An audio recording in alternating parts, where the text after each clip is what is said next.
ఆదివారపు ఆరాధన ఎగ్గొట్టుతున్న వాళ్ళందరూ ధన్యులు కాదు, ఇంకను అన్యులే. అర్థమైన వాడు ధన్యుడు, అర్థం కానివాడు ఇంకా అన్య వైఖరిలో కనబడతాడు. మీకు తప్పని సమయంలో మానండి, దేవుడు అర్థం చేసుకోగలడు.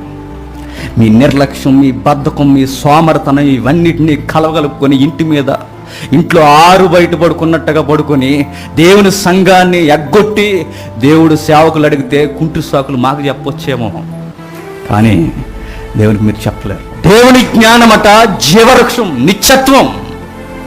ఆ నిత్యత్వాన్ని సంపాదించడానికి నువ్వు కేటాయించే టైం ఎంత?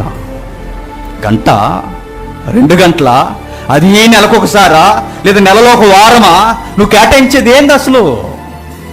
బైబిల్ చదవం, బైబిల్ వాక్యాలు వినం, బైబిల్ చెబుతున్నా మనం పట్టించుకోం. ఎందుకంటే మనం చాలా బిజీ షెడ్యూల్ ఉన్న మనుషులు.